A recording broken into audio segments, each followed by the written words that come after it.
Olá a todos, aqui é o Rodrigo Mendes que fala, Rodrigo Mendes Sábota. Hoje nós vamos fazer uma pequena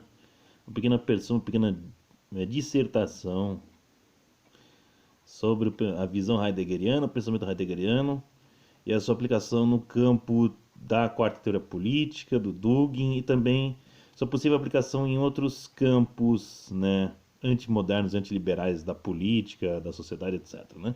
E vamos começar. Quem foi Martin Heidegger? Martin Heidegger foi um filósofo alemão de muito peso, muita importância, né?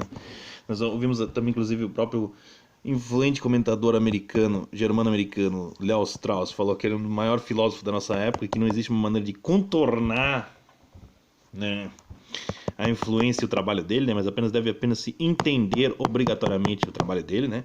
Enfim, Leo Strauss ele é muito bom porque ele foi uma das poucas pessoas, um dos poucos comentaristas políticos da nossa época que realmente entendeu como compreender a filosofia medieval e que inclusive já escreveu e já deu muitas aulas, né, inclusive sobre essa questão de como se deve compreender Platão e Aristóteles, como se deve compreender a filosofia medieval, que é uma coisa que está perdida para a maior parte das mentes da nossa época, né? Enfim, se vocês quiserem saber mais sobre o assunto, eu recomendo o Michael Millerman, né? Que embora seja sionista, né, ele é aliado do Dugin, né? E ele tem muitas palestras, muitas digressões muito boas sobre o assunto, né? Enfim. Retomando, Martin Heidegger. Martin Heidegger dava aulas na Universidade de Freiburg e era um grande filósofo, um filósofo muito talentoso, né? E excepcional, né? E ele passa, né, a limpo a história inteira da filosofia ocidental desde Platão e Aristóteles e os pré-socráticos, né? E segundo, assim, vamos sendo concisos e objetivos resumindo, né? Segundo a tese heideggeriana que ele foi desenvolvendo a partir dos anos 20, né, com a publicação de Ser e Tempo, né?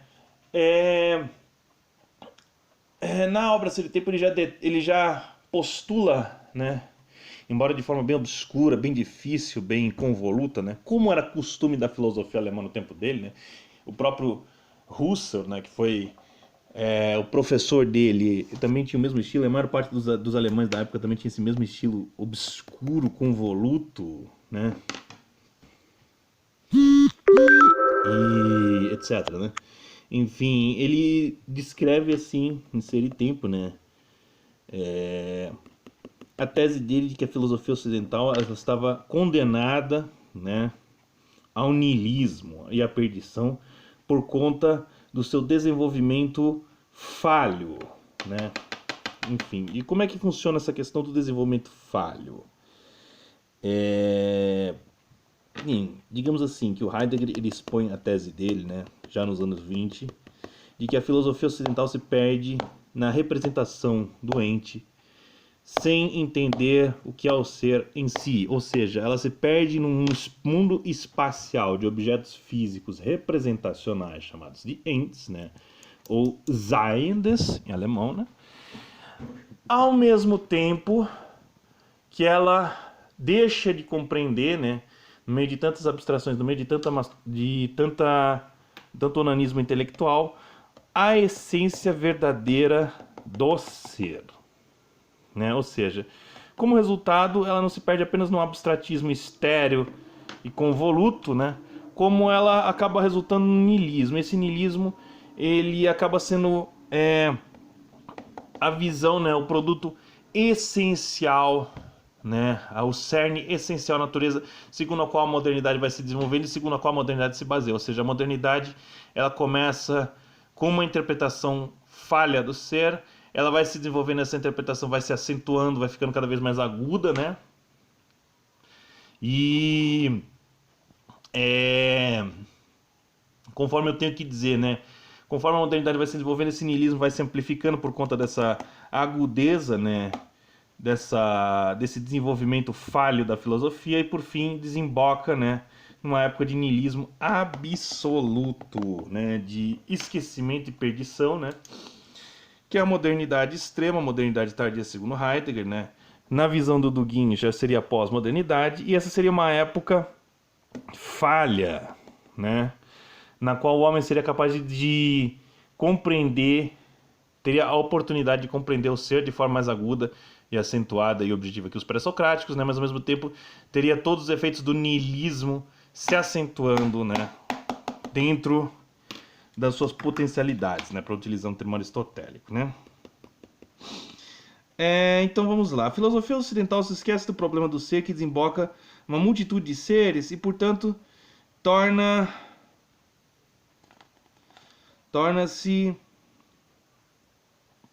inefetiva, né? E o primeiro sintoma disso é que a filosofia em si, ela perde a sua eficácia, perde o seu prestígio e acaba dando espaço para a física e para outras ciências derivadas da física, né? Isso acontece a partir da Revolução Copernicana. A partir do século XVII,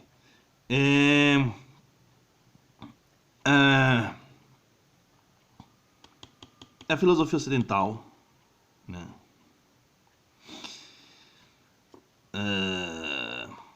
começa a ser superada pela física, pelas ciências derivadas dela, né?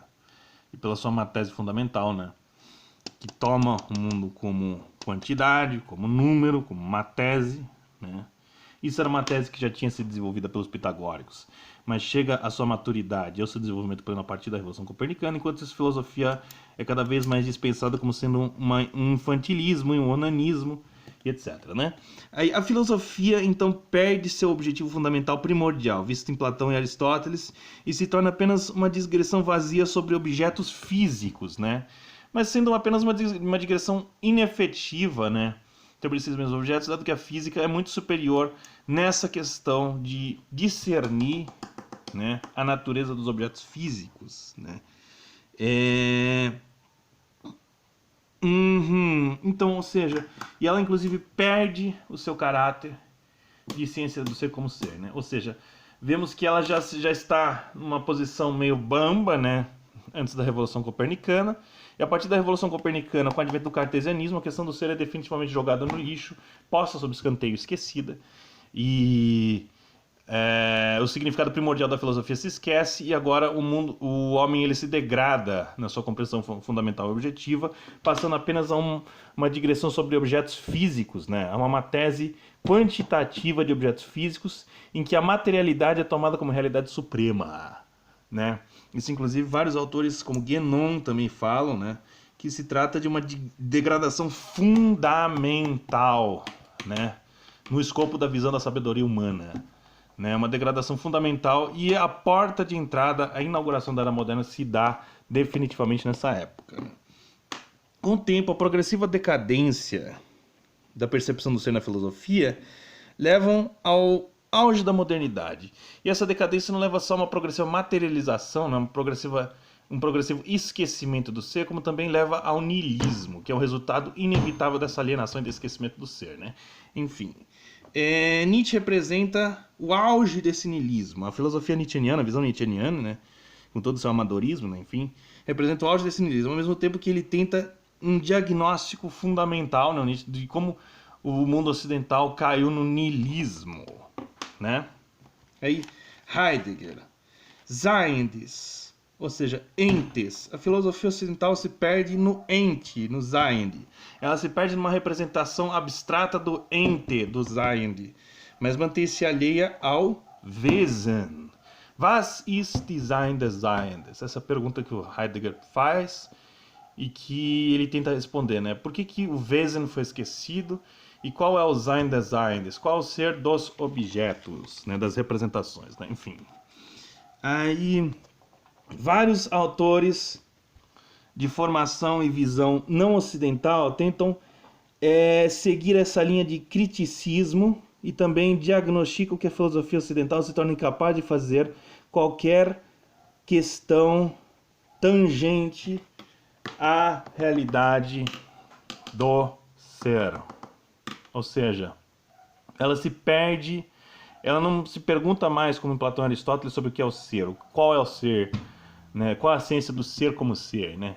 Segundo o qual Aristóteles define sua metafísica, mas ela já se torna tão infantilizada, degradada, que ela se sente incapaz de perguntar essas questões, de fazer esse tipo de questionamento, né?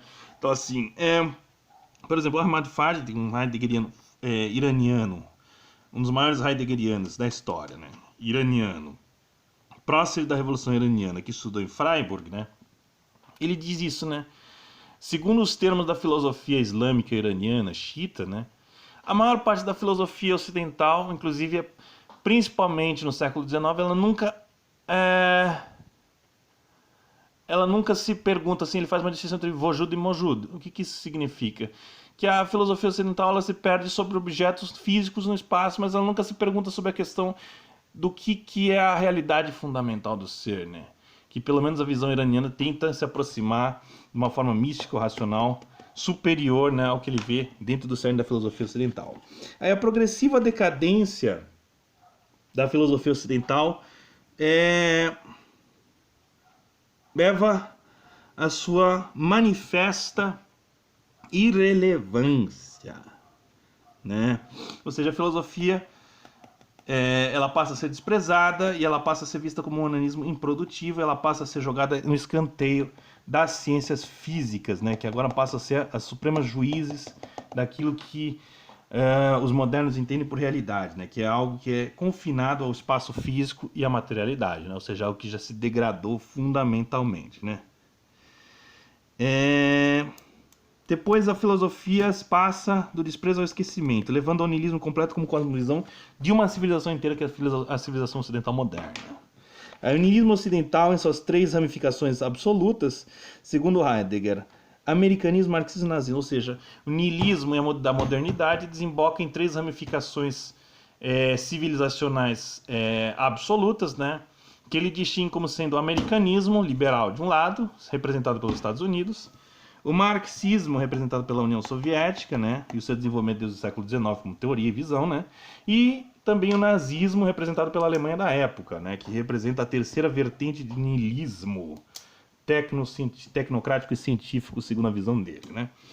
Aí, segundo ele, né, essas três vertentes dominam, né, o século XX, dominam o desenvolvimento niilista de uma época, né? Enfim. Então, só para continuar, né? Levando fundamentalmente essa parte 2, né? Isso na época de Heidegger, a manifestação do niilismo toma essas três formas fundamentais, né? Aí, o próprio Heidegger, né, na sua vida pessoal. E assim, isso é uma digressão breve, então a gente não vai focar muito nisso, né? Ele se sente contaminado pelo entusiasmo ultranacionalista que tomou a Alemanha nessa época, né? E que vitimou a maior parte da sua classe intelectual, política, etc., né? E acaba se filiando ao partido nazista, né? Mas depois ele diz assim: eu me arrependo disso, das vagas da grosse Dummheit meines Lebens, a minha pior burrice da minha vida, né? Ele admite, né? E é claro que muitos usam isso contra ele, mas é claro que essas pessoas se esquecem, né? Do espírito objetivo social, moral, intelectual que tomava a Alemanha naquela época e tendia a esse tipo de contaminação chauvinista e jingoísta, né? E que vitimava as pessoas dentro de uma espiral de cegueira, né? Em que elas viam o nazismo como salvação para os males sociais, políticos que tinham ceifado a vida deles, né? Incluindo a hiperinflação, o tratado de Versalhes, etc., né? Mas, voltando ao assunto, a visão teórica e intelectual de Heidegger.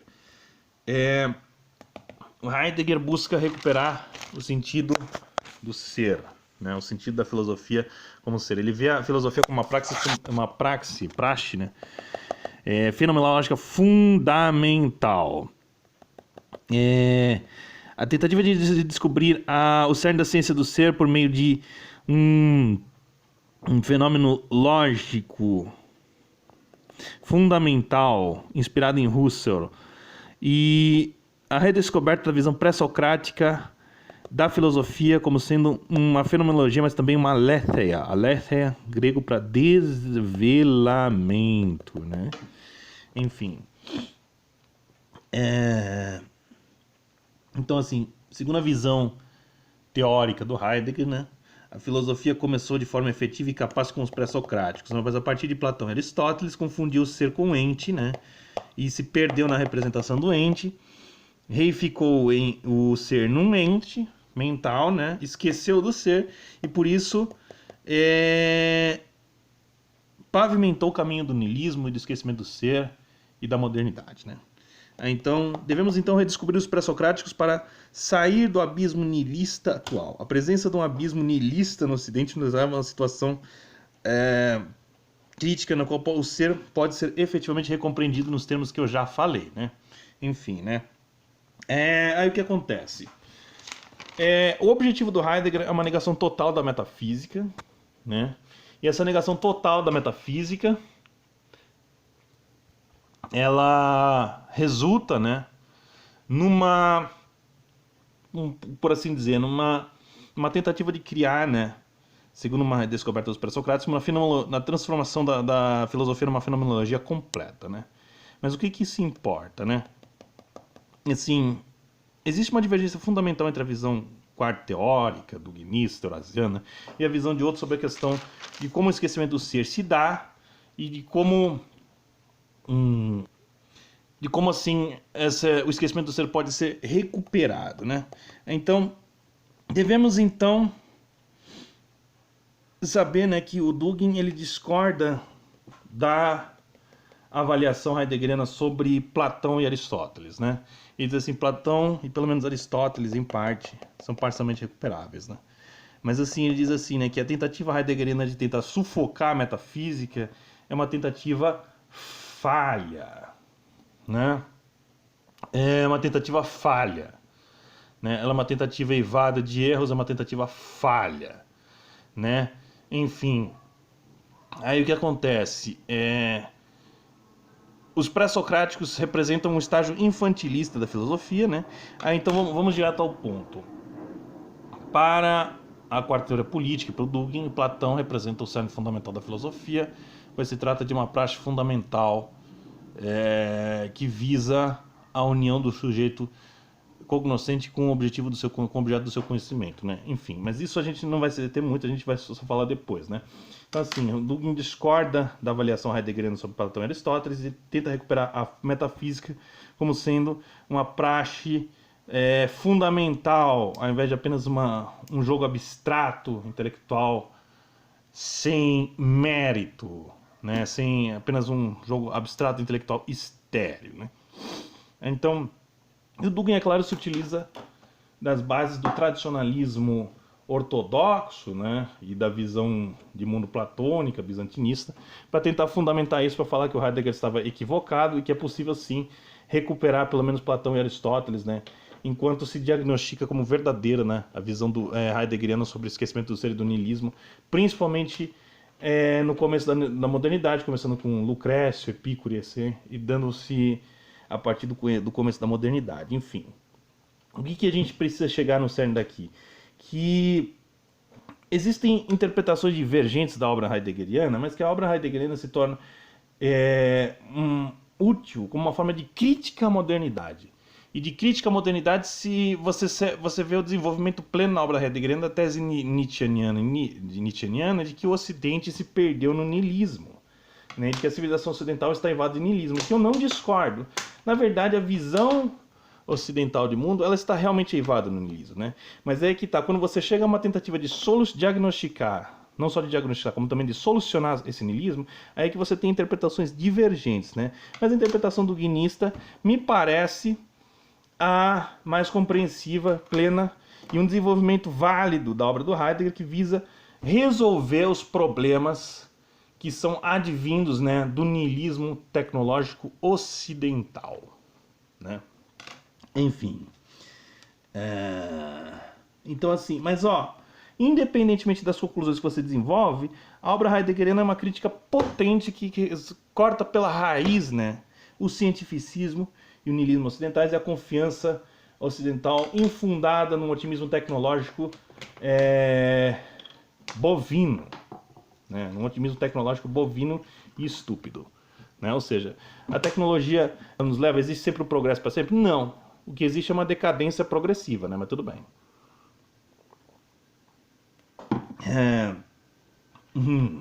Então assim, o cientificismo tecnológico nos levou a uma independência cada vez maior na tecnologia e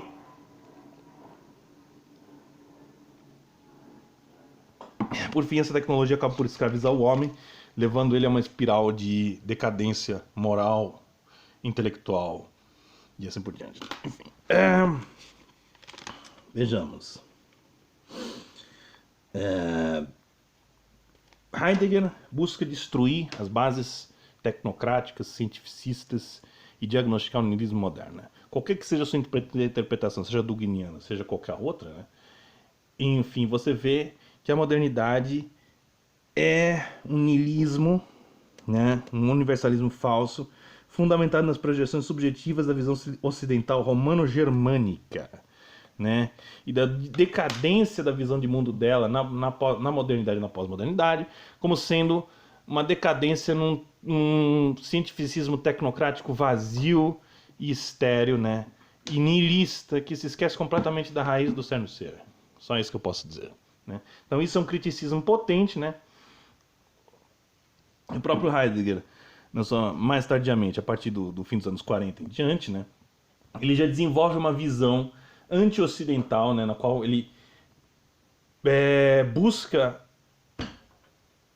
combater o niilismo tecnocrático do Ocidente, na qual ele busca desenvolver uma alternativa na qual outras civilizações possam brotar e se tornar livres desse falso universalismo que o Ocidente propõe, né, que se esgotou na nossa época, que levou ao niilismo completo, e que, portanto, o anti-ocidentalismo e o antiliberalismo são visões que podem ser adotadas por desenvolvimentos civilizacionais alternativos e sejam capazes, pelo menos no meio civilizacional, de quebrar essa ditadura tecnocrática e cientificista do niilismo ocidental e criar e gerar seus próprios caminhos civilizacionais de forma independente. Então esse é o pressentimento, essa intuição fundamental que o Heidegger tem, né? E é por isso que ele é tão importante para a obra duginista, mesmo com as divergências que o Dugin tem com ele, né?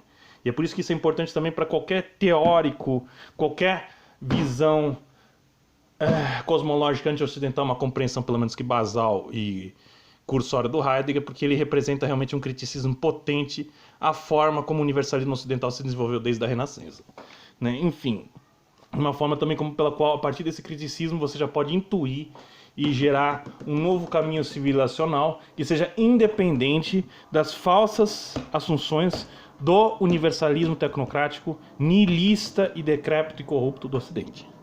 Enfim. Só isso que eu tenho a dizer, né?